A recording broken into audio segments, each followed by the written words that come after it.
అలానే ఈయన ఆగ్రాలో రెండో రాజధాని కడదామని కట్టాడు. దీన్ ఫండ్ దాని పేరు. కానీ ఏ రోజు ఆ రాజధానికి తను వెళ్ళలేదు. But Deen fund it's a second capital city of Humayun. ఈ దీన్ ఫండ్ బిల్డింగే రకరకాల దాతృత్వ కార్యక్రమాలకి యూజ్ అయింది. దాన ధర్మాలకి, మధ్యాహ్నం భోజనానికి, పంచాయతీ తీర్పులకి, ఇలా అనేక అంశాలకి కేంద్రమైంది దీన్ ఫండ్ అనే బిల్డింగ్. ఇది అడిగాడు, దీన్ ఫండ్ అనే దాన్ని 1531లో నిర్మించింది ఎవరు అని. Humayun. Deen fund it's a second capital city from Humayun. Deen fund ఇతను రాజధాని మార్చలేదు కానీ కట్టాడు. దాని పేరు దీన్ ఫండ్. కానీ ఈయన రాజధాని మార్చలేదు. బట్ అది దాతృత్వ కార్యక్రమాలకి, దాన ధర్మాలకి, మధ్యాహ్నం ఉచిత భోజన సదుపాయాలకి అది ఉపయోగపడింది. కాబట్టి ఇది అదృష్టవంతుడు, అతని పేరు అర్థం. అతని సోదరి గుల్బదన్ బేగం హుమాయూన్ నామా రాసింది అతని గురించి. బిరుదు నాసిరుద్దీన్. ఖగోళం జ్యోతిష్యంలో బాగా పేరుగాంచిన మొఘలాయి చక్రవర్తి. ఖగోళ పరిశోధనశాలను నిర్మించాడు.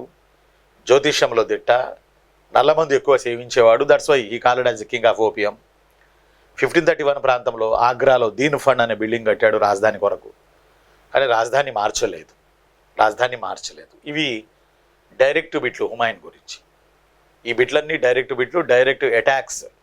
హుమాయూన్కు సంబంధించి డైరెక్ట్ బిట్లు, డైరెక్ట్ అటాక్స్ ఇవన్నీ కూడా. ఆ తరువాత హుమాయూన్ గురించి మనం మాట్లాడుకోవాలి. ఎక్కడ మాట్లాడుకోవాలి అది అంటే 3 యుద్ధాల గురించి మనం మాట్లాడుకోవాలి. 3 యుద్ధాలు. 1537 ఒకటి, 39 ఒకటి, 1541.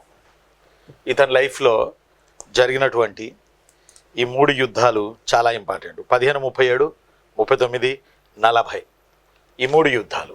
మొదటి యుద్ధం పేరేమో చూనార్ఘర్ యుద్ధం.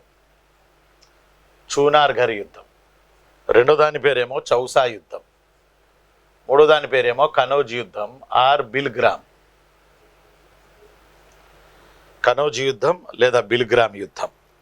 బాగా గుర్తుపెట్టుకోవాలి. ఈ 3 యుద్ధాలు హుమాయూన్ ఫరీద్ అనే షేర్షాతో చేయాల్సి వచ్చేది. ఈ 3 యుద్ధాలు. ఫరీద్ అనే షేర్షాతో చేయాల్సి వచ్చింది ఈ 3 యుద్ధాలు. Chunargarh war, Chausa war, Kannauj and Bilgram war. అదే బాబర్ అనుకోండి, పానిపట్ యుద్ధం, కాన్వా యుద్ధం, చందేరి యుద్ధం, గోగ్రా యుద్ధం. ఆ తర్వాత ఫాలోఅప్ చేసుకోండి చూనార్ఘర్ యుద్ధం, చౌసా యుద్ధం, కనౌజ్ లేదా బిల్గ్రామ్ యుద్ధం.